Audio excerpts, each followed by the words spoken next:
안녕하세요. 제 이름은 김민준입니다. 지금 저는 45살 평범한 중소기업 과장으로 살고 있어요. 결혼 안 하고 아이 없고 그냥 조용히 출퇴근 반복하는 삶이었죠. 그런데 제 인생을 완전히 뒤바꾼 사건이 40살 때 일어났어요. 그게 바로 내 첫사랑을 다시 만난 거예요. 그것도 상상도 못할 곳에서 고등학교 2학년 때였어요. 같은 반에 지은이라는 여학생이 있었어요. 긴 생머리, 큰 눈, 항상 웃는 입술. 반 전체가 그녀를 좋아했지만 저는 특히 심했어요. 매일 그녀의 뒷모습을 바라보고 수업 시간에 쪽지로 장난치고 방과 후에 멀찍이 따라가기만 했죠. 고백할 용기는 없었어요. 그냥 짝사랑으로 끝날 줄 알았는데 졸업 직전 그녀가 갑자기 학교를 그만뒀어요. 집안 사정이 안 좋다는 소문이 돌았지만 그게 전부였어요. 그 후 20년 동안 가끔 꿈에 나오긴 했지만 잊고 살았죠.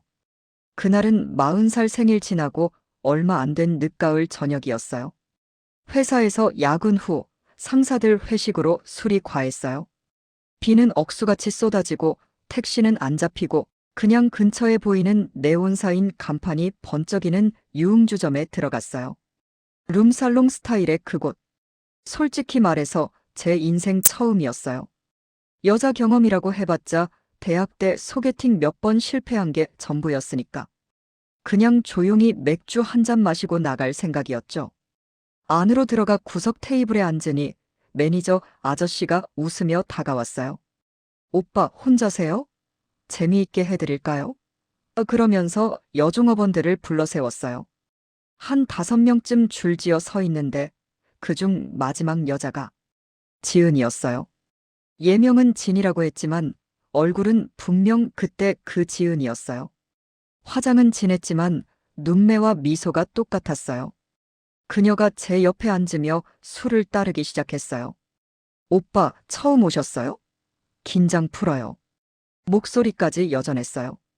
제 손이 떨려서 잔을 엎을 뻔했는데 그녀의 손이 스치며 잡아줬어요. 그 순간 그녀 눈이 커지더니 뭐? 민준, 오빠? 라고 속삭였어요. 심장이 쿵쾅거렸어요. 지은아, 너 정말 지은이 맞아? 그녀는 순간 얼어붙더니 웃으며 넘기려 했어요. 오빠 착각하신 거예요. 저 진이에요. 하지만 눈가가 떨리고 있었어요. 그날 밤 우리는 술을 마시며 옛날 이야기를 꺼냈어요. 그녀는 결국 인정했어요. 고등학교 때 아버지가 도박으로 빚을 지고 어머니가 암으로 돌아가시고 가족이 뿔뿔이 흩어졌대요. 결국 빚쟁이들에게 쫓겨 이쪽 세계로 들어왔다고. 오빠처럼 착한 사람은 몰라요. 이 지옥 같은 세상. 저는 충격이었어요. 제 첫사랑이 이렇게 힘든 삶을 살고 있었다니. 그날 저는 그녀를 그 업소에서 데리고 나왔어요. 매니저가 만류했지만 추가 돈을 치르고 강행했죠. 택시 안에서 그녀는 울었어요. 왜 나 같은 여자를? 오빠는 왜? 저는 그냥 손을 잡아줬어요. 지은아, 내가 아니면 안 돼. 그때부터 좋아했어. 그 후로 제 삶은 롤러코스터가 됐어요. 매일 저녁 그녀 퇴근 시간에 업소 앞에서 기다렸어요. 그녀를 제 집으로 데려가 따뜻한 밥을 해주고 산책하고 소파에 앉아 옛날 사진을 보며 웃었어요. 그녀는 처음엔 자격 없다고 했어요. 나는 더러워졌어. 손님들하고. 오빠가 알면 싫어할 거야. 하지만 저는 안 왔어요. 그건 내 선택이 아니었어. 살아남기 위한 거였잖아. 난 지금의 너를 사랑해. 우리는 점점 가까워졌어요. 첫 키스는 그녀의 생일날 제 집 발코니에서였어요. 비가 오는 밤 그녀가 오빠 사랑해라고 속삭일 때 그 후로 밤을 함께 보냈어요.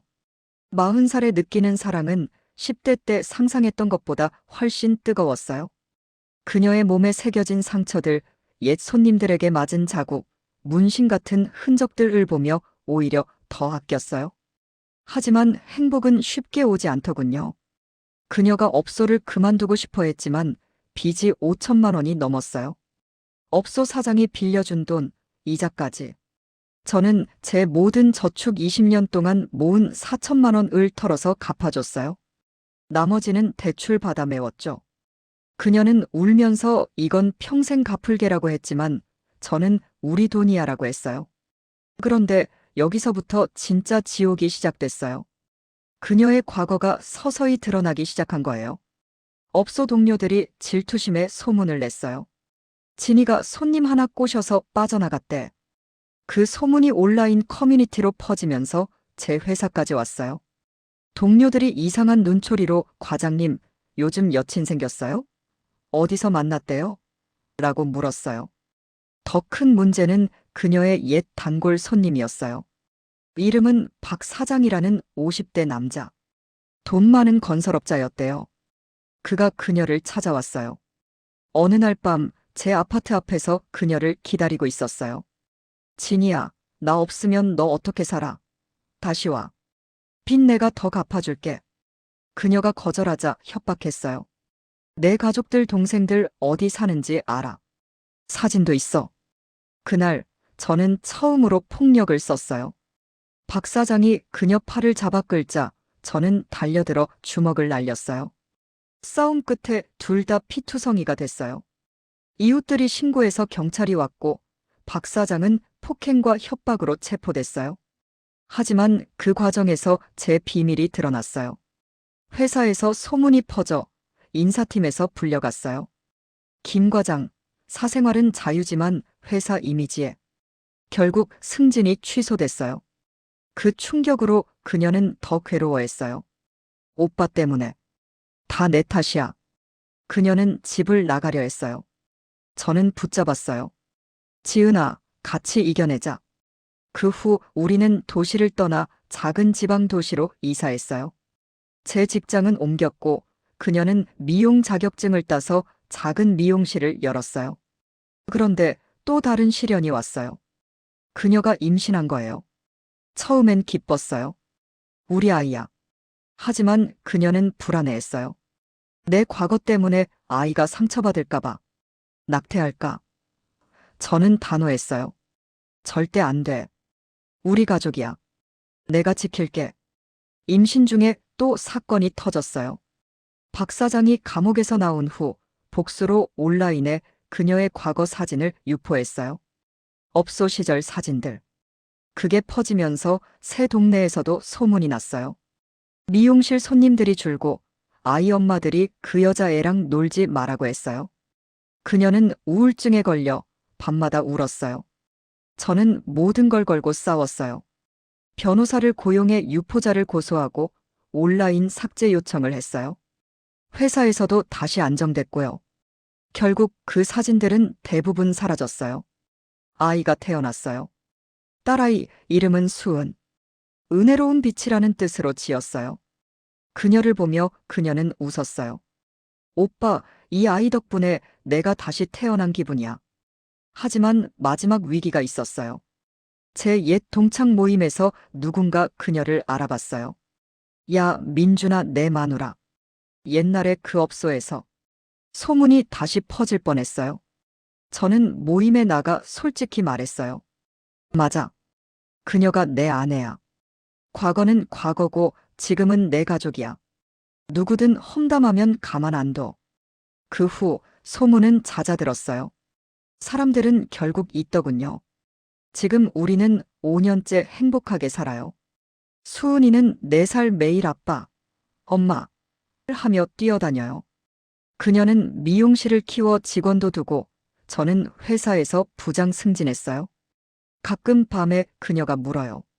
오빠, 후회 안 해? 나 같은 여자 만나서. 저는 항상 같아요. 후회. 천만에. 내가 내 인생 최고의 선물이야. 40에 만난 내 첫사랑은 업소녀였어요. 세상이 뭐라 해도 그녀는 제 전부예요. 사랑은 나이, 직업, 과거를 초월해요. 그냥 서로를 구원하는 순간에 찾아오는 거죠. 이 이야기를 들려드리는 이유는 만약 당신도 늦은 사랑 또는 상처 입은 사랑을 만난다면 포기하지 마세요. 그게 진짜일 테니까. 싸워서 지키세요. 후회 없을 거예요. 다음 편이 궁금하다면 구독 눌러주세요.